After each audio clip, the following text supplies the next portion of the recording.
여러분, 오늘은 제가 주제넘게 클래식 얘기를 좀 해보도록 하겠습니다. 손성현 목사가 클래식 음악을 좋아한다고, 잘한다고 생각하는 청년들이 아주 조금 있습니다. 아주 조금 있습니다. 그런데 정확히 말하면 아주 좋아하는 클래식 음악이 몇 개 있을 뿐이지, 솔직히 클래식 음악에 조예가 있는 편은 아닌 것 같습니다. 그 좋아하는 클래식 가운데 모차르트의 음악이 있어가지고 꽤 즐기고는 있습니다. 근데 그것마저도 여태껏 살아오면서 좀 교양 있는 친구들을 만난 덕분이었습니다. 이맘때가 되면 모차르트의 레퀴엠을 종종 듣게 됩니다.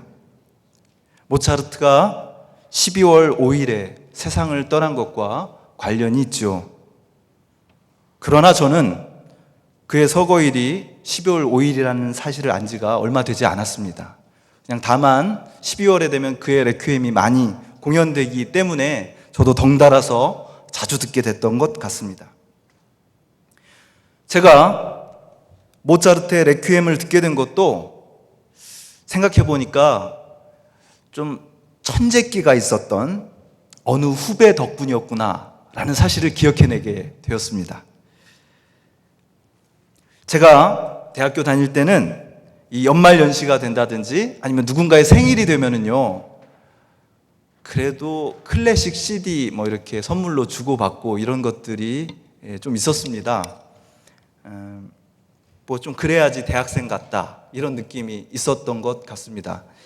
뭐 어제 새돔 그 송년회 밤 가봤는데 CD 주고받는 일 절대로 없었습니다.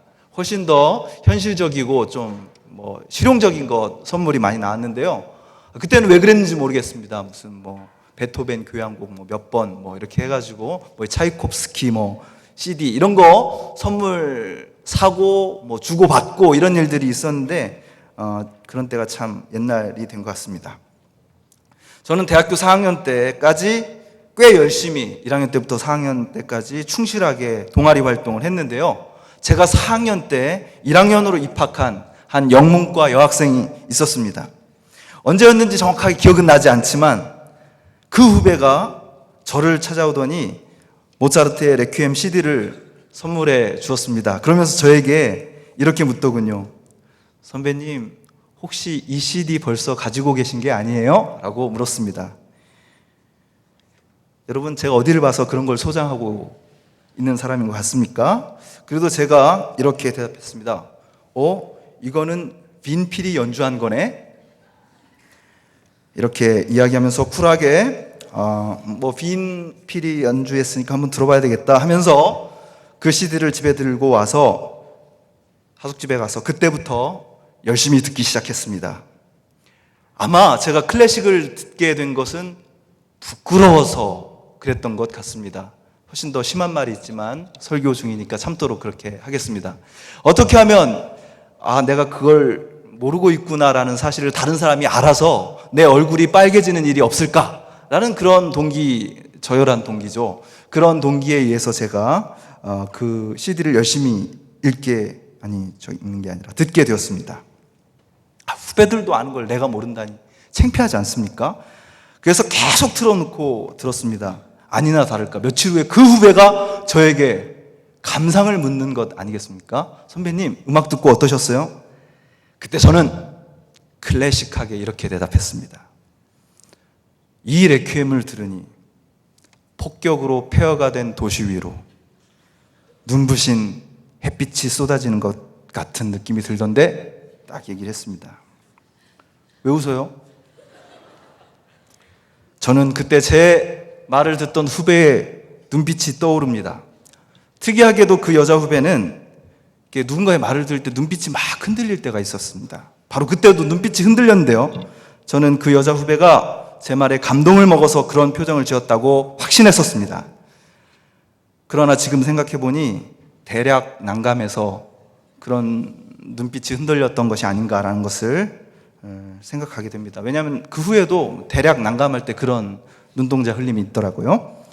어쨌든 제가 그렇게 착각을 해서 막 그 음악을 듣고 또 뭐 이런저런 얘기도 많이 나누었지만, 그 음악을 처음 들었을 때 이미지, 그러니까 폭격으로 폐허가 된 삭막한 도시 위로 환한 햇빛이 쏟아지는 것 같았다 라는 저의 대답은 여러분 믿어주십시오, 진심이었습니다. 정말 솔직한 저의 느낌이었습니다. 모차르트의 레퀴엠 제1곡 인트로이트, 입당송이라고 하지요. 장례식 같은 걸 치를 때 관을 메고 쫙 사람들이 들어올 때요, 그 입당송이 빠방 하면서 울려 퍼집니다. 그 입당송 인트로이트는 저를 압도했습니다.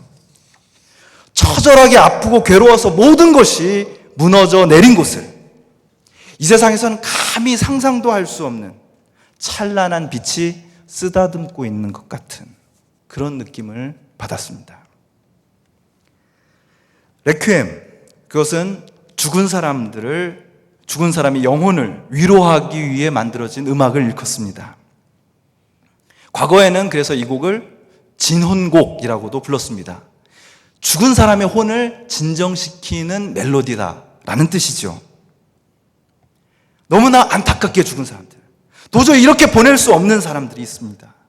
그 억울하게 죽은 사람들의 영혼을 그냥 보낼 수 없다. 그런 마음들이 있기 때문에 작곡되는 것이 바로 레퀴엠인 것 같습니다. 그래서 진혼곡, 곧 레퀴엠은 죽은 영혼들을 위한 것이면서 동시에 이 땅을 살고 있는 사람들의 어두운 마음, 폭격으로 다 무너져 내린 것 같은 폐허와도 같은 마음을 위로하기 위한 노래일 거다. 저는 그렇게 생각해 봅니다. 오늘 여러분의 삶의 현실은 어떻습니까? 오늘 여러분의 마음은 어떤 상태입니까? 크리스마스가 코앞에 다가와서 밤마다 불빛이 찬란합니다. 여러분 그런데 기쁘십니까? 오죽 여러분들이 기쁜 표정이 아니면 샬롬이 기뻐하라 기뻐하라 명령하듯 찬양을 했습니다. 강단에는 4개의 초가 다 밝혀졌습니다. 그런데도 여러분 설레임과 기대감으로 성탄절을 향해 다가가고 계십니까? 정말 기쁘십니까? 지난주 중에 정말 기뻐하는 청년들 몇 명 만났습니다. 기말고사가 끝났다고. 성탄절이 가까이 와서 기쁜 것이 아니라 기말고사 끝나고 레포트 다 냈다, 정말 기쁘다, 정말 기쁜 것 같더군요. 그러나 교회에서 유초등부 아이들 성경 연습시켜야 된다면서 다시 힘든 얼굴로 제 옆을 지나갔습니다. 성탄절이 가까이 왔다는 사실, 여러분 실감 나십니까? 사실 별로 실감 나지 않는 사람들 있을 것 같습니다. 어느 청년에게 한 친구가 이렇게 물어봤다고 합니다. 이번 성탄절에 뭐해? 많은 사람들이 그냥 어깨만 으쓱할 뿐이죠. 근데 교회 간다고 하니까 그 세상 친구가 이렇게 말했다는 거예요. 야, 성탄절에도 교회 가냐? 이 말에는 참 많은 것이 담겨져 있는 것 같습니다. 성탄절에도 교회 가냐라는 말. 저 스스로에게도 이렇게 물어봤습니다. 나는 성탄절이라서 정말 좋은가? 솔직히 별로입니다. 또 이렇게 물어봤습니다. 성탄절이 좋았던 때가 있었나? 어린 시절에요. 정말 다른 아무것도 없고 그냥 교회 나가서 놀고 찬양하고 뭐 이러는 것밖에 없었던 때는 정말 즐거웠던 것 같습니다. 탄일종이 땡땡땡 그 노래 하나만 불러도 재밌었고요. 성극을 해도 꽤 재미있었습니다. 어린 시절 정말 깊이 각인되어 있는 추억들입니다. 그러나 언제부터인가 성탄절 준비 때문에 힘들어지기 시작했습니다. 그래도 기쁜 때가 있더군요. 성탄절 행사가 무사히 끝났을 때 굉장히 기뻤습니다. 야, 이번에도 무사히 끝났다. 담임 목사님 얼굴 봐, 좋아하시네. 성도들도 행복해 하시네. 휴, 살았다. 이렇게 하면서 성탄절의 기쁨을 느끼기도 했습니다. 물론 성탄절이 지나면 송구영신 예배가 있습니다. 아마 그렇게 묻는 사람도 있을 거예요. 그때도 교회가? 라고 묻는 사람도 있을 겁니다. 여러분 이게 도대체 뭡니까? 우리는 성탄절이 돼도 별로 기쁘지 않고 한 해를 새롭게 맞는데도 그렇게 설레지 않는 그런 시간들을 보내고 있는 것이 아닌가 스스로 묻게 됩니다. 우리 삶의 상황을 나 자신의 상황에서 조금 넓혀보면요, 상황은 더욱더 참담해집니다.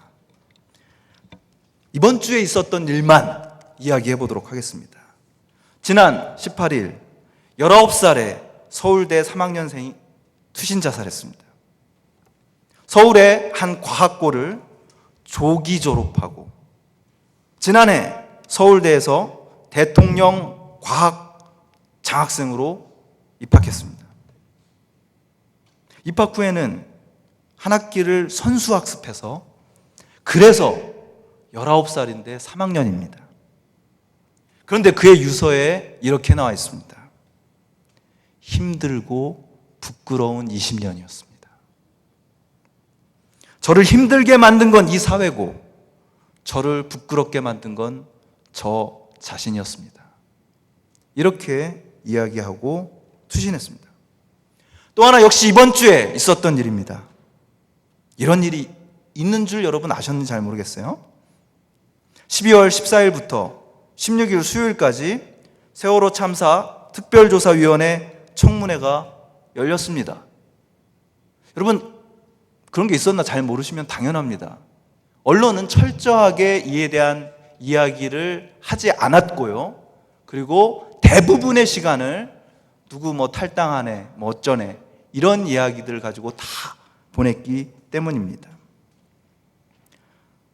청문회 기간 중에 증인들은, 아예 안 나온 증인들이 태반이었지만 나온 증인들도 대답을 회피하고 잘못을 전가하는 모습만 보였습니다. 자녀를 잃은 유가족들은 식음을 전폐하고 그 자리에 앉아있다가 너무나 기가 막혀서 흐느끼거나 고함을 지를 수밖에 없는 상황이었습니다. 이렇게 말도 안 되는 청문회에 대한 이야기는 유명 정치인의 탈당에 대한 보도로 거의 다 묻혀버렸습니다. 우리는 이런 현실 속에서 2015년 성탄을 맞이하고 있습니다. 과연 우리의 현실을 제대로 직시하면 직시할수록 도무지 웬만해서는 기뻐할 수 없는 상황 속에 우리가 있는 것입니다.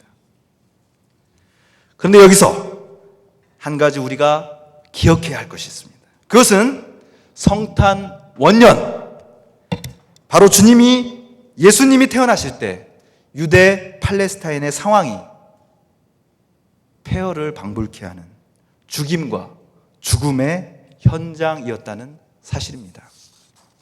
그 당시 이스라엘을 다스리고 있던 왕 헤롯은 그야말로 오로지 로마의 총애를 받았기 때문에 유다 팔레스타인을 다스릴 수 있었습니다.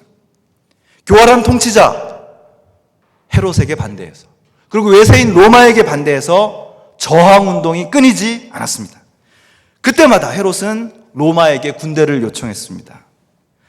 자기 백성을 죽이기 위해서 원정 나온 로마 군대와 자신의 친위대를 먹이기 위해서 헤롯은 시시때때로 시골 마을들을 습격했습니다. 반항하는 사람들을 잔인하게 학살했습니다. 어린아이도 예외는 아니었습니다. 주전 20년경 헤롯은 대규모 건설 작업을 강행합니다. 로마처럼 으리으리한 건물들을 짓고 싶었던 까닭입니다. 또 여러 가지 관계 개선, 수로 개선, 이런 것들을 한답시고 엄청난 건설업에, 토목사업에 투자하기 시작합니다. 그러다가 재정이 부족해지자 이스라엘 사람들의, 평민들의 고열을 짜내기 시작했습니다. 경제적으로, 정치적으로, 문화적으로 그 당시 이스라엘은 그야말로 헬 이스라엘이었습니다. 아까 기도 때도 지금 우리가 헬 조선에서 살고 있다, 이렇게 얘기했습니다. 아마 여기 있는 분들 다 붙잡아 놓고서 헬 조선에서 살래, 헬 이스라엘에서 살래? 그럼 저는 확신합니다. 그냥 여기서 살게요. 그럴 정도로 예수님이 태어나던 그때, 학자들이 BC 4년으로 추정하고 있는 그때는 그야말로 폐허더미 같은 상황이었습니다. BC 4년, 예수님이 태어나던 그때 이스라엘의 여러 도시에서 대규모로 일어난 반정부 시위, 반로마, 반헤롯 시위를 진압하기 위해서 로마는 2차 대규모 군대 파병을 했습니다. 들어가는 마을마다 초토화 작전을 수행하기로 했습니다. 뭔지 아시죠? 그냥 다 불사르고 다 죽이고 나오는 겁니다. 그리고 그와 동시에 로마 황제는 이스라엘 전역에 호적 등록 명령을 내립니다. 누가복음 2장 1절부터 5절에 보면 이런 말씀이 나옵니다.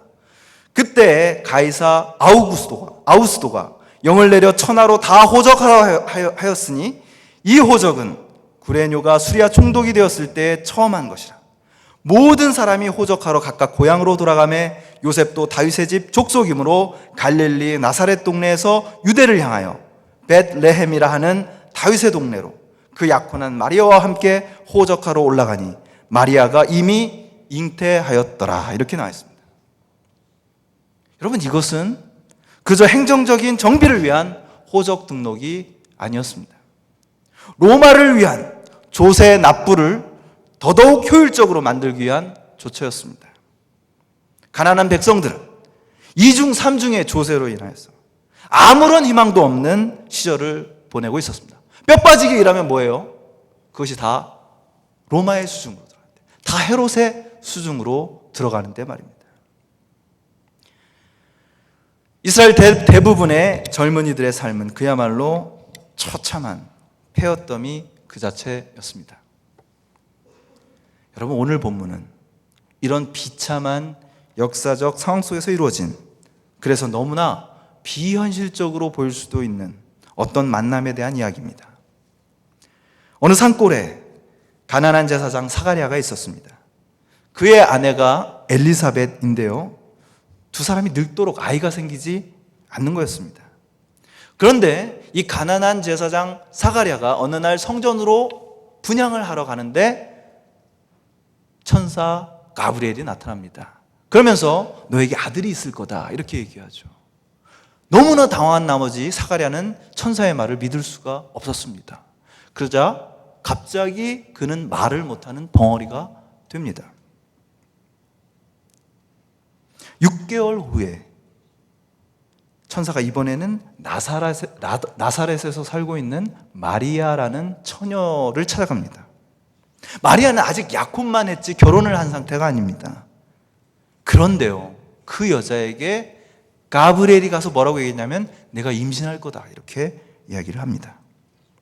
그 소식을 들은 마리아가 자기의 친척이었던 엘리사벳을 찾아갑니다. 엘리사벳은 그 당시 임신 6개월이었습니다.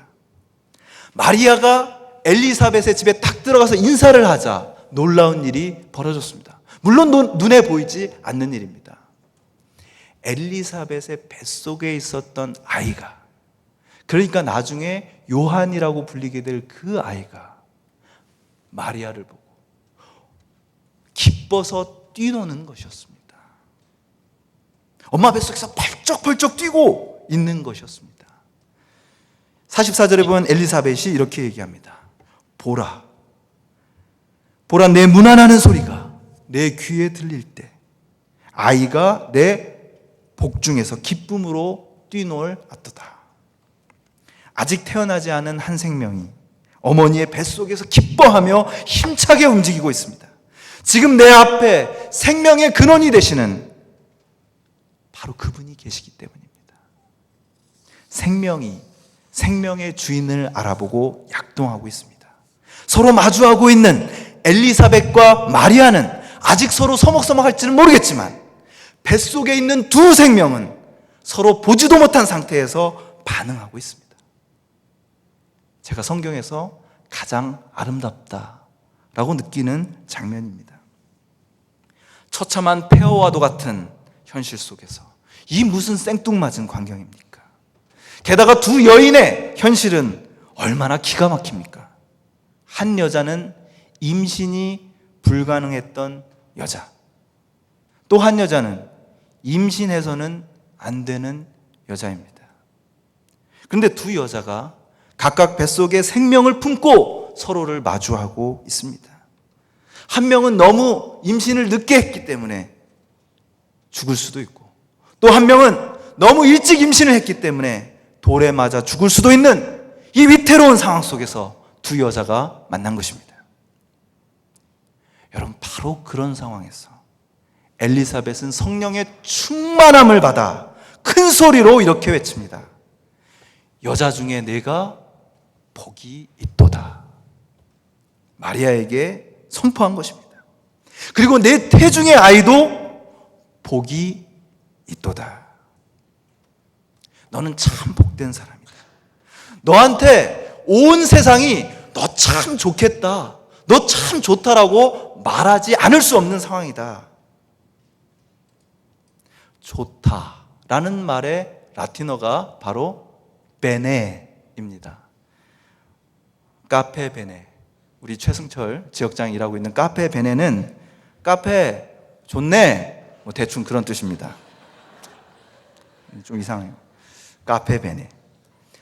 누군가 좋은 말을 누군가에게 해줄 때 쓰는 말이 라틴 말로 베네딕투스입니다. 당신은 참 복된 사람이에요 라는 뜻도 되고요, 자기보다 높은 사람에게 할 때는 복되시도다 혹은 찬미 받으소서 이렇게도 옮길 수 있습니다. 좋은 말, 찬양을 받아 마땅한 존재가 바로 당신입니다. 이런 뜻이 베네딕투스라는 말에 담겨져 있습니다. 너무나 고통스러운 시대, 너무나 기구한 운명을 살게 된 두 여자가 서로를 향해서 베네딕투스, 당신은 복 있는 사람이다, 이렇게 노래하고 있습니다.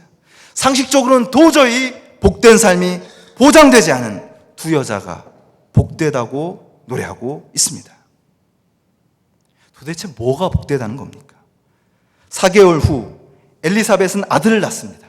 그 아이의 이름을 요한이라고 하는 순간 아버지 사가랴도 입이 풀리면서 입을 열자마자 그가 노래한 것이 바로 베네딕투스, 복되시도다 입니다. 우리말 성경은 이것을 찬송하리로다 라고 번역해 놓았습니다. 어쨌든 라틴어로는 똑같이 베네딕투스입니다. 여러분, 이들이 이렇게 기쁨의 탄성을 지를 수 있는 이유는 딱 한 가지밖에 없습니다. 그것은 하나님의 기적이 그들을 비껴가지 않고 그들을 통과해서 구체화되기 때문입니다.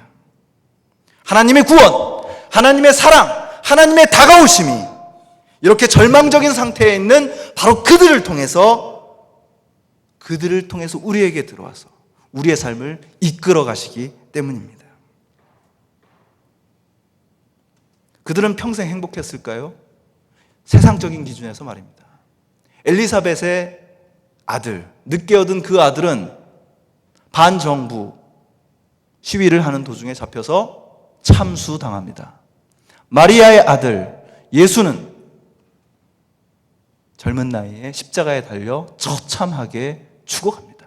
그런데 뭐가 도대체 복되다는 것입니까? 하나님께서는 우리에게, 폐허와도 같은 삶을 살고 있는 우리에게 복 그 자체이시기 때문입니다. 그분이 우리 안에 있는 한, 우리 주변에 있는 상황이 아무리 처참하고 폐허와 같다 할지라도, 아무리 고통스럽고 견디기 힘들다 할지라도 그 사람은 복된 사람입니다. 하나님, 아름다우신 분, 우리 안에 있는 가장 좋고 아름다운 찬양을 받아 마땅하신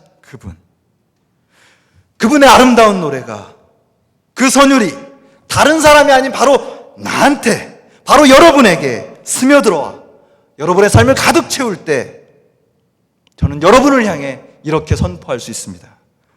네가 복이 있도다. 세상이 주는 기쁨이 아니라 하나님이 주시는 기쁨을 영적으로 느끼며 함께 나눌 수 있는 사람들이 있을 때 여러분은 서로에게 이렇게 선포할 수 있습니다. 내가 복되다. 네가 복되다. 네가 있어서 참 좋구나. 너는 참 복된 사람이야. 라고 말입니다. 베네딕투스. 이 말을 서로에게 할 수 있는 그런 공동체. 바로 이것이 공동체의 맛입니다. 모차르트는 36살의 젊은 나이에 죽었습니다. 마지막 죽는 순간까지 그가 작곡했던 것이 레퀴엠입니다. 죽은 영혼을 위로하는 노래 말입니다. 그러나 너무나 아이러니하게도 천재 모차르트, 또 신이 사랑하는 자라는 뜻의 아마데우스라는 세례명을 가졌던 모차르트는 이 곡을 다 완성하지도 못하고 세상을 떠납니다. 정말 비극적인 일입니다.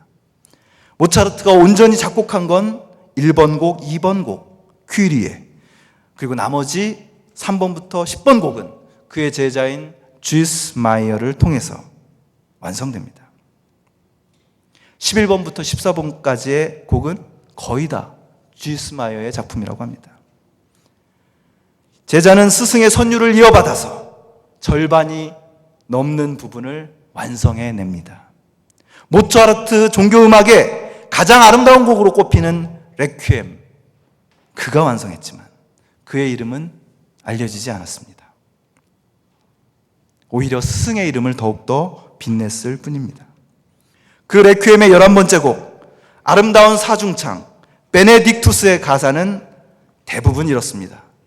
복이 또다 주의 이름으로 오시는 이여 베네딕투스 쿠이 베닛 인 노미네 도미니. 이 가사가 계속 반복되다가 마지막 부분에서 호산나 인 엑셀시스, 가장 높은 곳에서 호산나로 마무리됩니다. 제자를 통해서 주인의 선율이 이어지고 있습니다. 여러분을 통해서 예수 그리스도의 선율이 이어질 것입니다. 십자가의 사랑으로 절망을 희망으로 뒤집으신 우리 주님이야말로 최고의 멜로디, 세상에 가장 큰 선물로 오신 사랑입니다. 누군가를 위해, 바로 여러분을 위해 자기 생명을 내어주신 사랑입니다. 그 사랑이 오고 있습니다. 폐허가 된 세상을, 이 세상은 믿지도 않고 믿을 수도 없는 사랑이 오고 있습니다. 여러분, 바로 이것이 기적입니다. 여러분의 삶이 갑자기 좋아지는 것이 기적이 아니라 바로 이 구원의 선율이 여러분 안에 있어서 그 어떤 고통도 여러분을 꺾을 수 없다는 것, 여러분을 짓밟을 수 없다는 이것을 여러분들이 확실히 믿게 되는 것, 바로 이것이 기적입니다. 이것보다 더 큰 기적은 없습니다. 베네딕투스, 그 선율이 여러분을 비껴가지 않고 여러분 안에 머무는 한 여러분은 무너지지 않습니다. 엘리사벳이 마리아에게 말합니다. 베네딕투스. 오늘의 본문이 여러분 모두에게 말하고 있습니다. 주께서 하신 말씀이 반드시 이루어지리라고 믿는 너희에게 복이 있다. 베네딕투스. 오늘 우리는 그 믿음, 그 기적 같은 믿음을 오늘 이 폐허 같은 상황 속에서 다시 한번 북돋우며 서로를 향해 노래합니다. 그리고 별로 행복하지도 않았던 강림절, 그리고 큰 기대도 없이 그냥 멍하니 기다리기만 했던 성탄절이 아니라 그분의 선율을 내 안에 머금고 세브란스 어린이 병원을 향해 나아갑니다. 처참한 상황 속에서 고통스러워하는 그 아이들에게 복이 있다라고 선포할 것입니다. 이것은 엘리사벳과 마리아 두 여인의 선율이 오늘 우리에게 흘러 들어옴을 느끼며 그 아픈 아이들에게 나아가는 것입니다. 이것은 연례 행사가 아닙니다. 우리의 의무도 아닙니다. 우리는 그 아픔과 절망 속에 누워있는 아이들을 향해 그분의 선율을 담고 나아가는 것입니다. 아픈 내가 있기 때문에 내가 나간다. 이것이 하나님의 선율이거든요. 바로 그 선율이 우리 안을 가득 채우고 오늘 그 아이들에게 흘러가기를 바랍니다. 베네딕투스, 예수님, 주님의 이름으로 오시는 당신은 복되십니다. 이 일을 함께 손맞잡고 행하는 여러분은 복이 있습니다. 샬롬 찬양대의 솔리스트들이 모차르트의 선율을 받아 제자인 주스마이어가 완성한 곡 베네딕투스를 여러분에게 들려드립니다.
같이 기도하시겠습니다.